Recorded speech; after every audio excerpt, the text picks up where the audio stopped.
Today we're gonna play some more better. I am enjoying this quite a lot, honestly. 7:15 p.m. The numbers are so little on the top of my screen, and they glare at me with such intensity that I can just hear their accusations. I'm late for a night out with the girls, yes, but I have a perfectly good excuse. Jeez. Considering I didn't follow typical office hours, they really can't expect me to be able to just go as I please at 5:30 on the dot. The client is first and foremost my priority. I have to sit tight when my personal assistant Chris tells me we have a big one coming up and that I shouldn't miss this one. He knows a lot more on who's who and the what's what when it comes to these socialites, and that I trust that judgment. I really don't have time for rich people and their drama. I really don't have time for rich people, their drama, and their politics. I don't blame you. Okay, so Zach.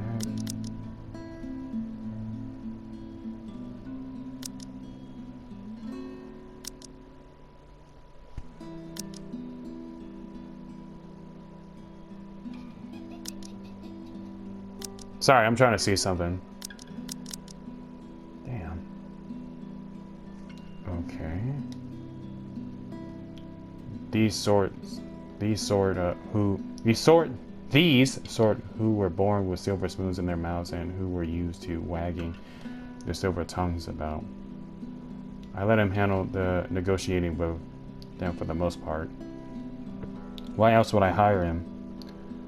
But he told me I'd receive a message about it an hour ago. Now, if only he has the full shilling when it comes to the time. Come on. I have a social life too, you know, to an extent. Sort of. Pressing my head against the table, I try to starve off an oncoming headache when the notification to my for a new email pops up. All I'm expecting is, hey, this looks like a good project I found. Go send them a design or something like that. Really? That's often how it goes. That's how it often goes. Even with these rich, jammy clients who's heard of me from their equally rich, jammy friends, I can't expect them to hire me right off the bat. Shit. That's understandable, I guess. Which is all well and good and reasonable. We figure out what they want, send them my portfolio, my drafts for their projects, my rates, and hope for the best.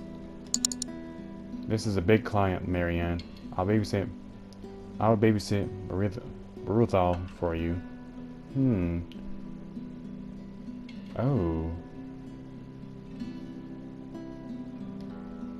Just please take this one project. I promise. This person is huge in Luxborn. Mr. Parker, this is a formal request to secure the service of Marianne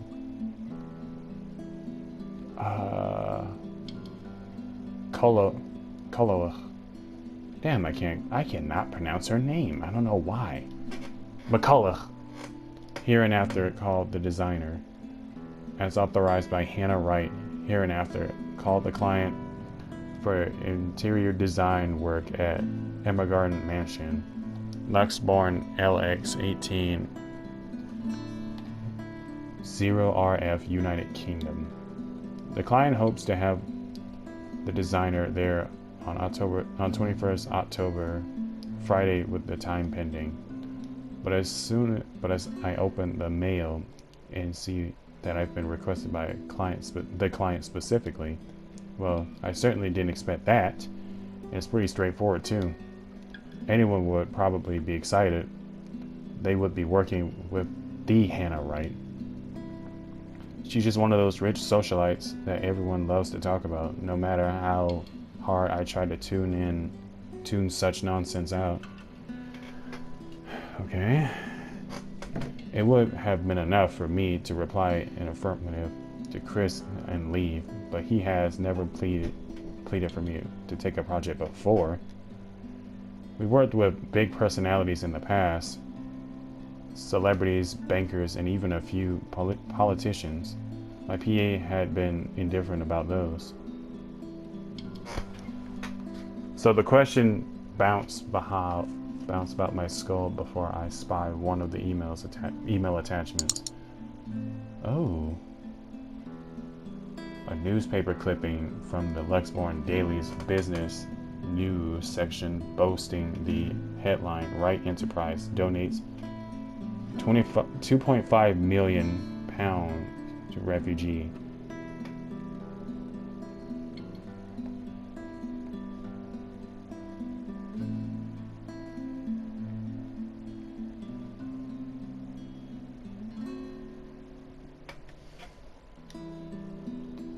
It certainly caused quite a stir back then.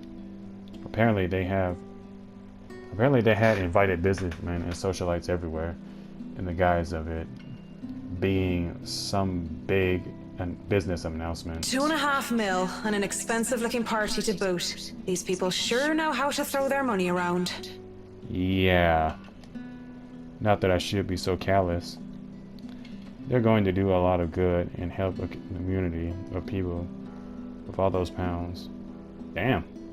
I, of all people, shouldn't criticize such acts, whether they were for show or not. At the very least, I know they'll be able to pay my rates. Well, Marianne, you'll just have to see. With the headline out of the way, however, I find myself staring at the picture that came along with the clipping. Because, wow. Here I am expecting a sour old woman in a blazer and a skirt. But the woman that was plastered on the front page looked like she belongs on the front page of the entertainment section, or even, if I'm to be crass, as the pin-up for a glamour. Okay, I'll be real here. A man's magazine. She sure knows how to rock that dress.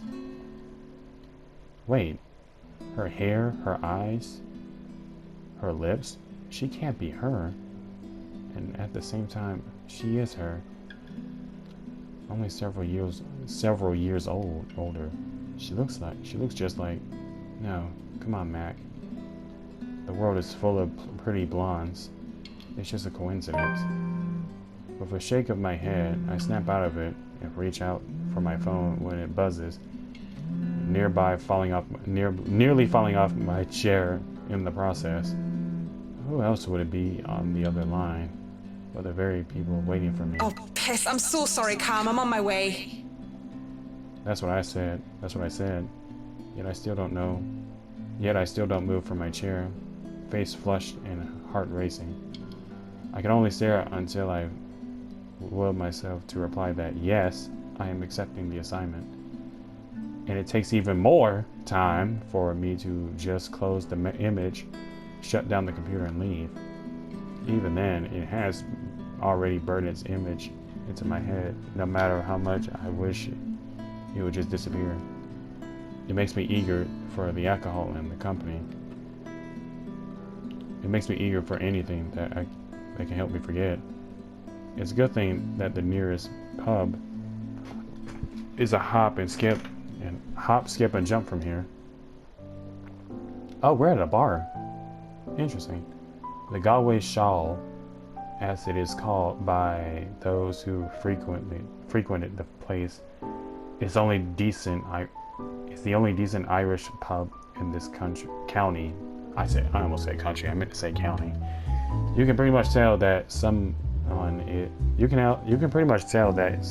is new if they call it by its official name, the Crawl Bar. My home away from home ever since I moved to Luxembourg. Well, that is when I'm not cooped up in my condo and working anyway. It has good alcohol, good company, and thank God, and Saint Cecilia, good music.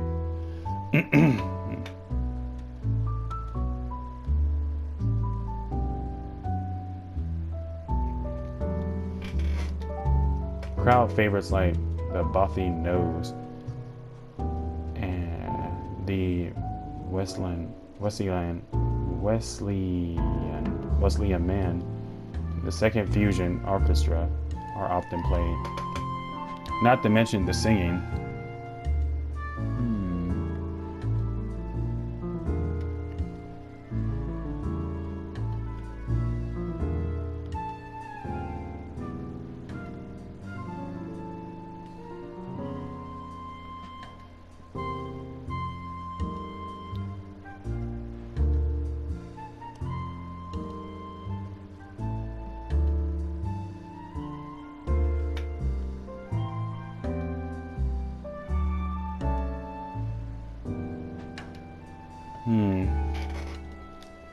I love singing.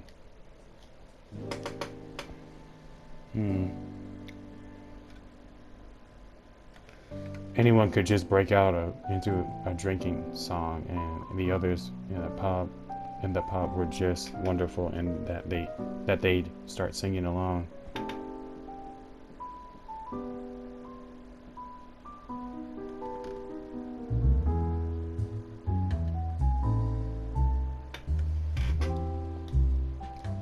And doing so while intoxicated is the best ways to go about it. It's a win-win as long as I don't puke in the middle of the chorus, and as long as I can get home in one piece at the end of the day. Tonight is karaoke night. What better time than to try and sing all my worries away? That's what my intoxicated brain tells me. The ghost of guilt and sorrow remembers who I am, and in the prison of my heart, I was my only slave.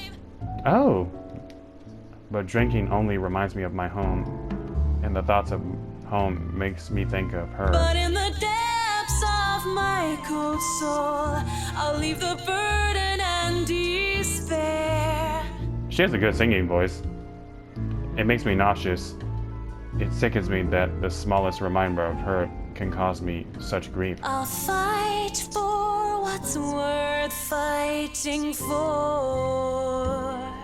Forget the fear, forget the rest.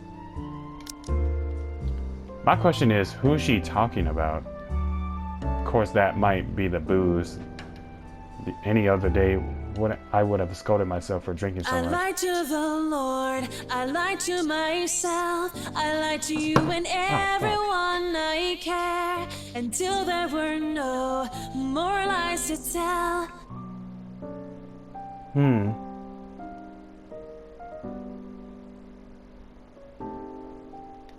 But I already have a client, and we'll be having our first little meet and greet in a few days. Cowardice is easier than being brave, but at last I found the strength I lost to sing my love letter to you. 'Cause people can lie, but my lone heart beats true.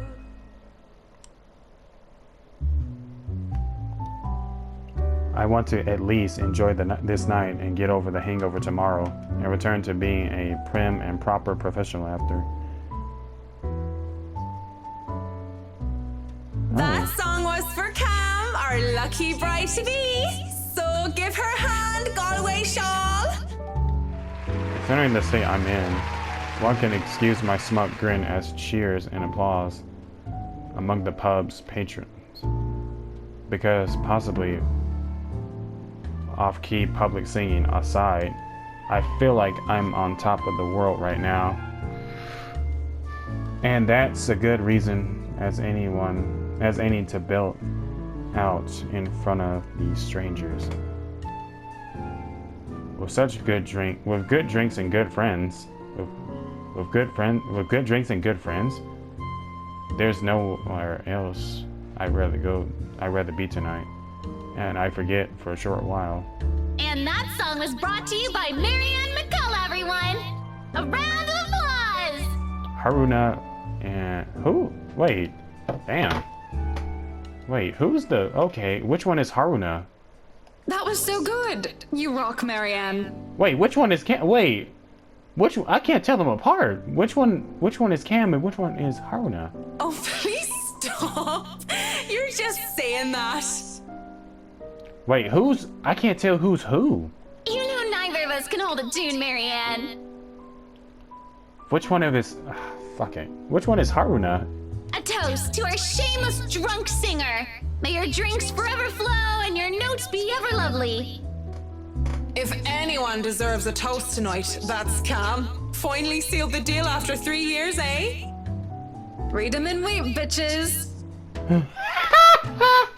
I'm sorry, but that's I don't know why that made me laugh, but that's kind of unexpected.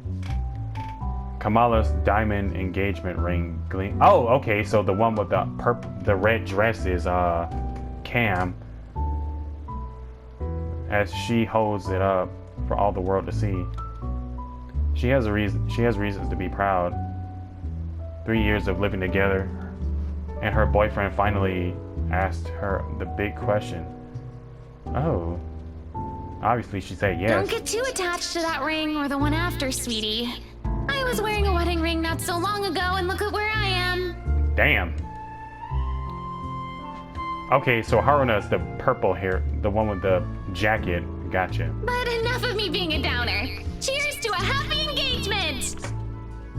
Of course, if something like Haruna's divorce were happen, damn, I'd be there for Cam. Shit, that's tough.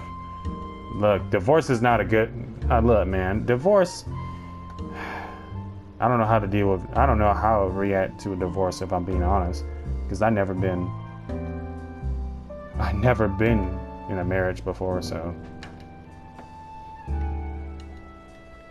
Just as Cam had been there for me, Anthony more than just my yoga instructor, I can't be happier for my friend right now. Cheers! Cheers! It's so odd just seeing Marianne being cheerful. Well, we both. I mean, it's not. I wouldn't say it's odd. It's more so out of character. Well, we both will be there for Cam, won't we? Haruna and I. Haruna, it's been a real bad year for her ever since her divorce. Damn. I reckon she's going through a lot. I reckon she's taking it hard. She's such a nice person, even loaning me money to open a studio, and she didn't deserve what her husband had pulled. Did he cheat on her?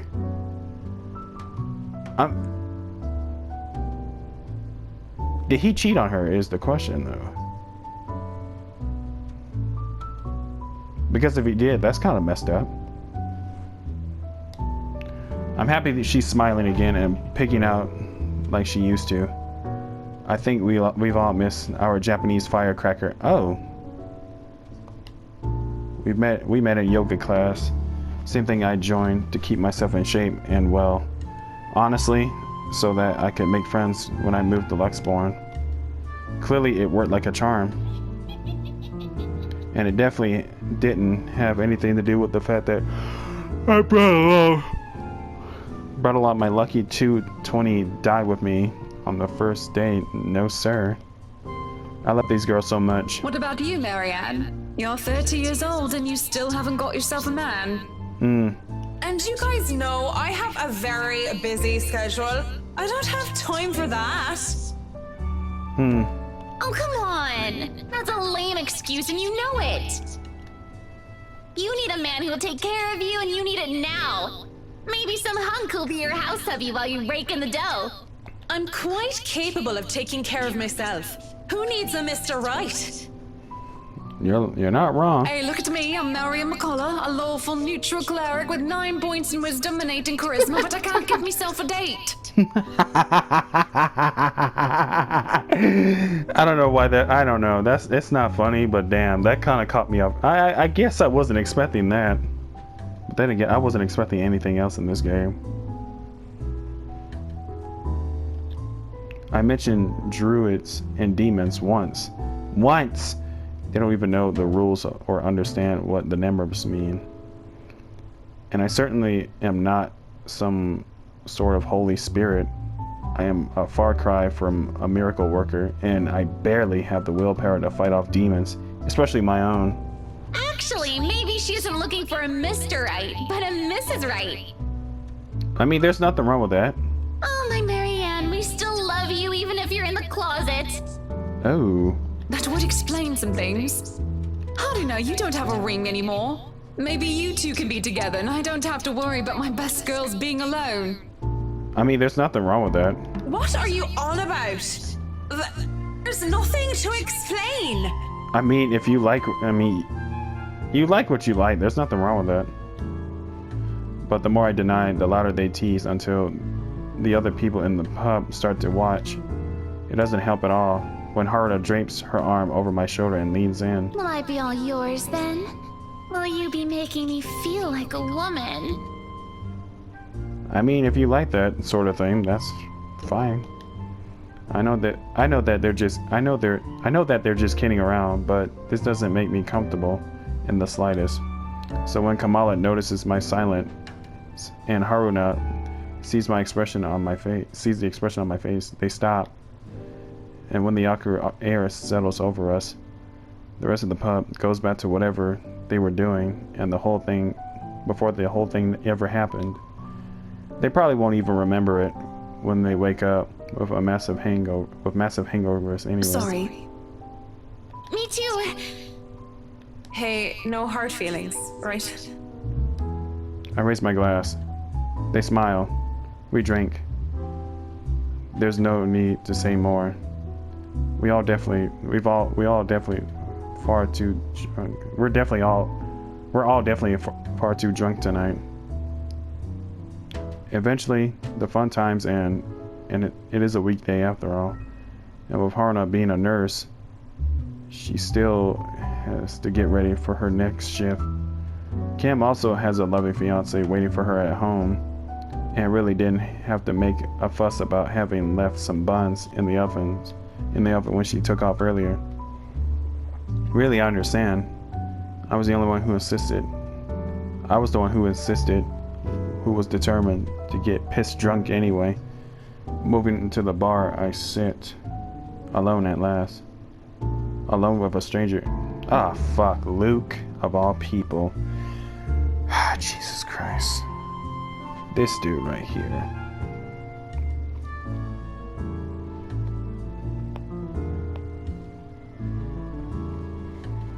I haven't seen him here before. Obviously not a regular. He hasn't said a word. Just sits there savoring his drink. With his whiskey served neat in one hand and lighter in the other. It doesn't seem like he's noticed me yet. Maybe I should go before he looks my way. Because he was pretty and he was blonde. And those two plus alcohol never did me any good. I thought too late. Judging by the way his flushed face and the dazed look in his eyes, he's as pissed drunk as I am. But whereas I feel like keeling over, he looks like he's ready to take the catwalk by the storm. Really? He just has the air of one of those men who think they own the world. Hello there, sexy. Please don't stand up on my account. I already like what I see. Okay. Fancy a drink? It'll be on me. Yeah. This slime ball of all people. But then again, I'd be pleasantly surprised if he proves me wrong. Want some between the sheets? Sex on the beach? I'm talking cocktails, of course. fat chance, but it doesn't matter. We both know how to play this game. There are two different ways for the night to end. One thing or another is going to happen. The question is, what do I want to do? Oh no, that's fine. I'd rather order some blue balls or some AMF if you don't mind. Damn. It looks like he's about to say some witty retort, but stops himself and downs the rest of his whiskey. I order a mint julep. He gets another whiskey and start the customary small talk. Of course, the saying, ask me no questions and I'll tell you no lies, goes without saying. We ask nothing about each other, offering up falsehoods to establish a strenuous fake connection between two strangers at a pub, if only to pass the time.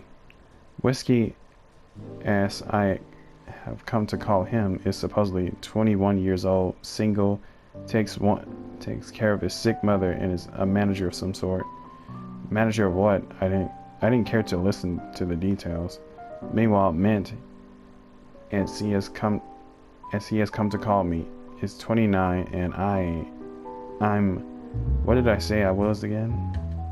Oh yes, I told him I was a professional chocolate taster, because fuck it. If I'm going to lie about what my job is, I might as well make it fun. It's a pretty decent chat between two pretty drunk strangers. And me, and maybe it's just me, but we might as fucking well expend the tiniest amount of effort in pretending there's nothing meaningful in this meeting. Would be nice too if it was just left at that. But during a lull in the conversation, he brings it up. I've never been with a woman taller than me. And to think he might have been different from the rest. Never have and never will, whiskey. Can we go back to the history of chocolates? Did you know that chocolate candy was introduced in 19th century England as a healthier alternative to alcohol? St. Lucy was the most beautiful woman of her time. She had men come from the four corners of the world just to see the pure light of her exquisite green eyes. If she were so lucky anyway. No, enough of the history lesson. Come on, Mint. You know and I know what you came here for. Though not every suitor was gladly, she was no fool. She had known that sooner or later she wouldn't be able to defend her chastity. Come on. There must be something that gets you going. Bro, okay. So she taking out a knife and gouged her own eyes out. There is something, but I don't think you can handle it. Impressed with her devotion, God restored her eyes and made them more beautiful than before. He has a peculiar sense of humor, hasn't he? I guess that only meant suitors kept going after Lucy, and she kept her eyes in a chalice to scare them away. Oh, I'm pretty sure I can handle whatever it is. St. Lucy, help me. Help me turn away from sin. Help me with my own blindness. My place isn't too far from here. I won't take care of you if it ends up being too much for you. Oh. And no one will be able to hear you if you try to scream. Oh. You sure you want to go down that road, pretty boy? Wouldn't have it any other way. Oh, shit. The best thing about having my condo so close to the pub is the ease of access. As long as I can stand and walk and make it home. Maybe I need help from a kind neighbor or two to help me with the last leg if I've really gone overboard on the alcohol. But I always made it home, sometime with company.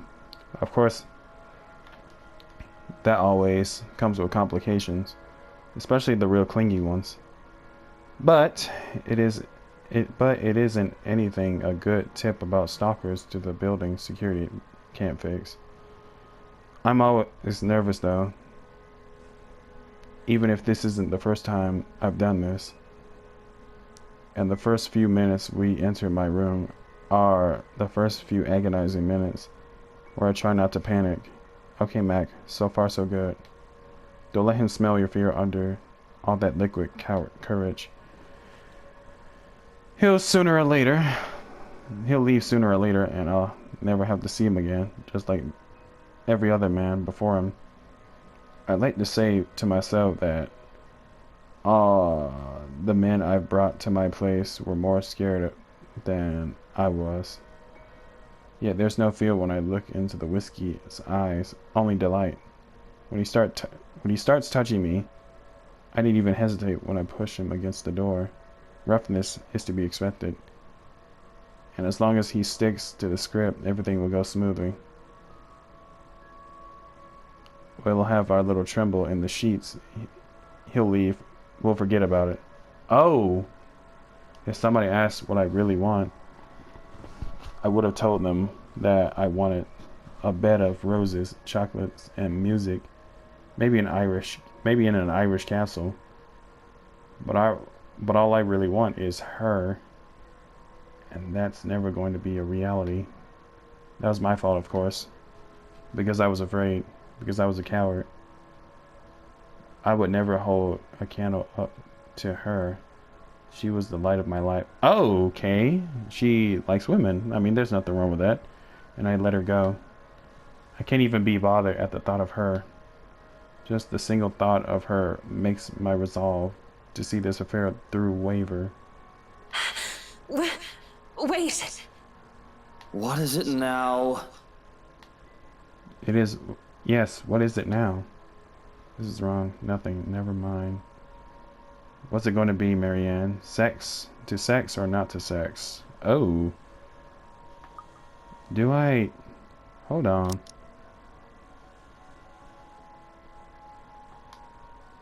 Nothing. Never mind. Oh. To hell with it. It doesn't matter. I'm just doing this for the exact same reason I brought a man home before and the one before that. I didn't care about any of them. They were all nothing. Less than nothing.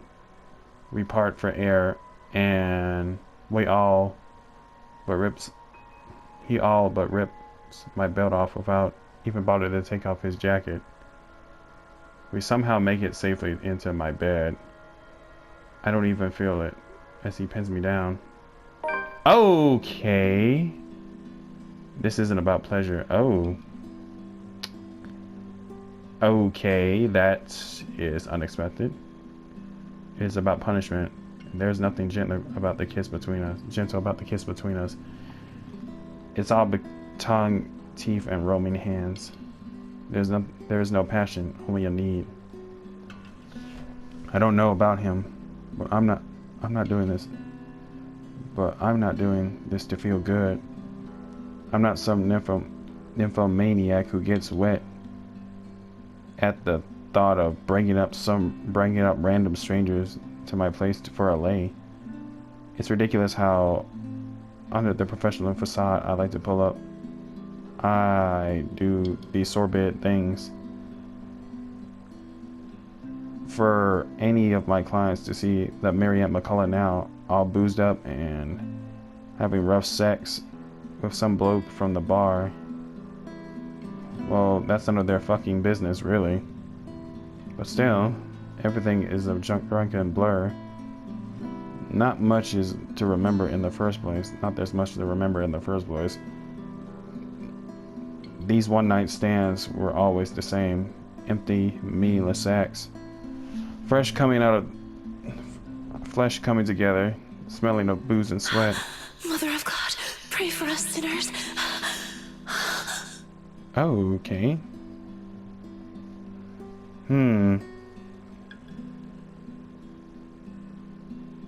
Okay.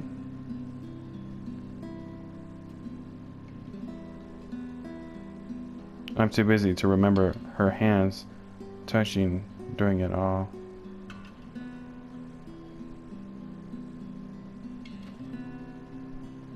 I'm trying to remember her lips that kissed me.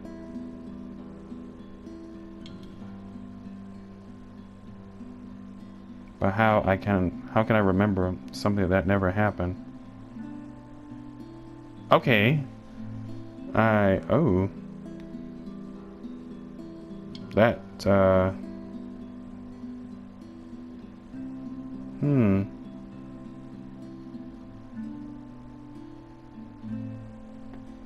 When all is said and done, all he has to say is, You were saying something while we were at it.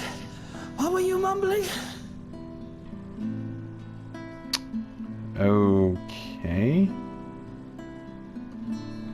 It was a prayer. Like, oh God, fuck me? I like it. Bro, what? No, it was a real prayer. A prayer for forgiveness. Because as I lie down in my bed, while he gets up to leave, I can feel my sins crawling on my back like spiders filling me with their venom. I feel an itch.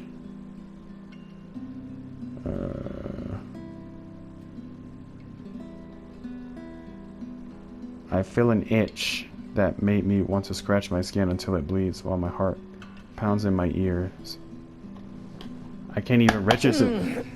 Thanks for the good time, Marianne. Okay, dude. Oh. Oh, so that's what happened.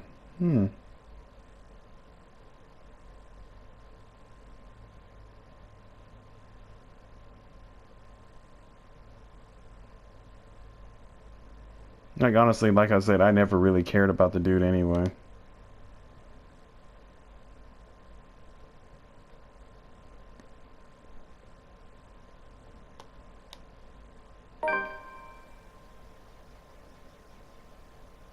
The mornings after are always the loneliest.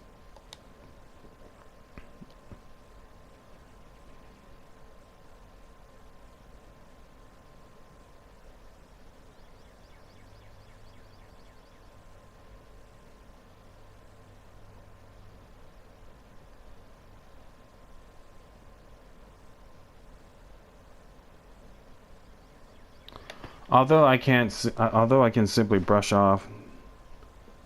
Although that I can simply brush off. I've already gone through several years of my life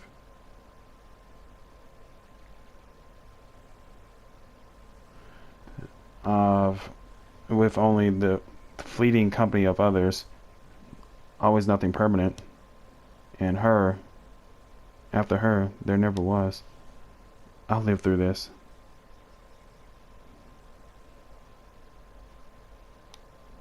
The regret, though, is the one that stays and weighs. But there is no time for self-pity. I have a job to get ready for.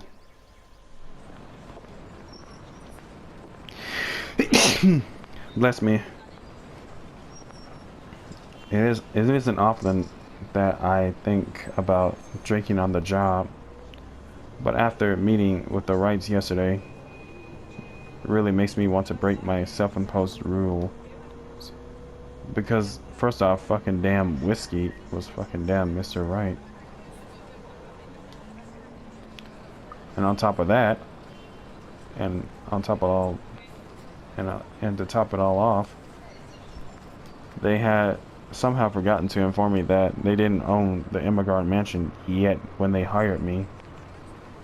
What sort of person does that? Rich people.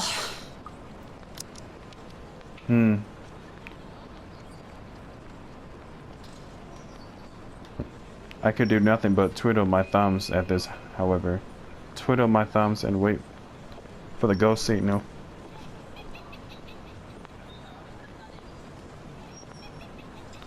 It's not like I can accept other small projects. This is a big job and I should be ready to start on it at any time. Not to mention that my PA practically begged me to be patient and wait this out. It was a hard decision to agree, but I did so in the end. Besides, I'm not doing this for the Immergarden mansion, not for anything or anyone else. I'd have a headache whenever I do it anyway.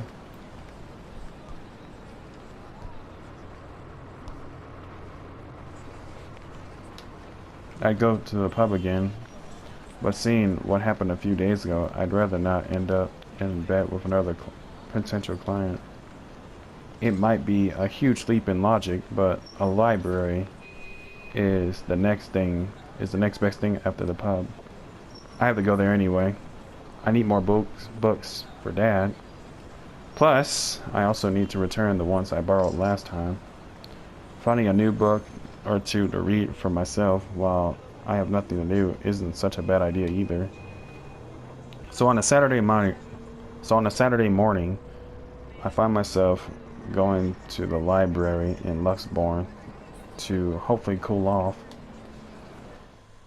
After returning in Urzuli and the poetry book by Henry Pold Brady, I asked the librarian about several titles on my list, though I don't have much luck on that front. Dialogue with Death has already been snatched, and she bluntly said that she did not keep our mathematical universe for someone who didn't return books on time. I make headway at least when I ask about Siege and Rendition of Havana by Jacobo de Pazila, if you count her snarling and pointing at the history sections as the headway, that is. The history section is devoid of any other except for myself.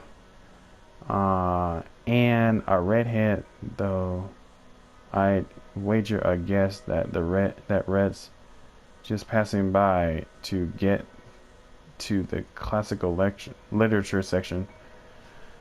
So many books, so little time. Scanning the books and seeing so many wonderful titles gives me great pleasure.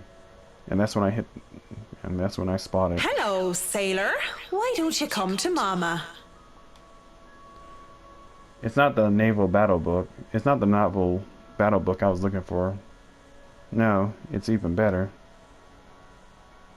The newly acquired History of Lexwalk Architecture, first edition too. I know I just have to get it. I've been waiting to get my hands on the book for so long.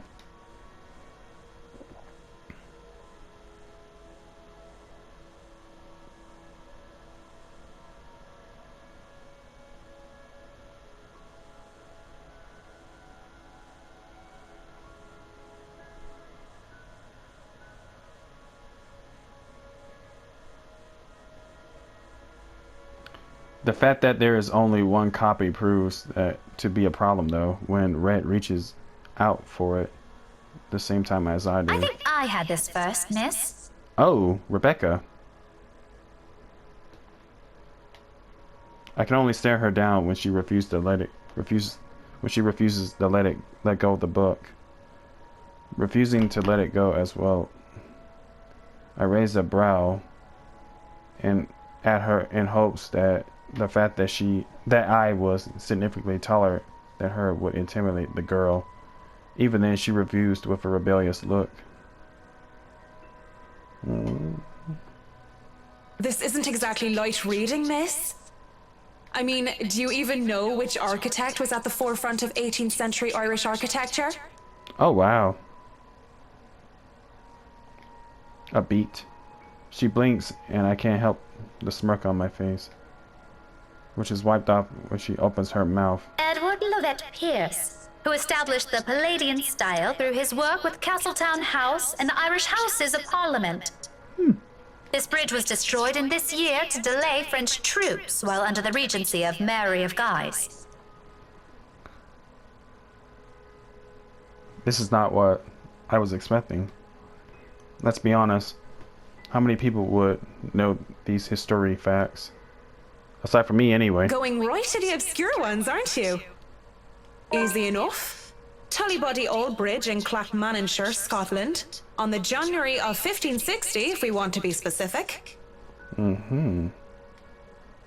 Suddenly, it's a game where we throw these history questions and facts at each other, back and forth in hushed tones, unless we want to be thrown out of the library.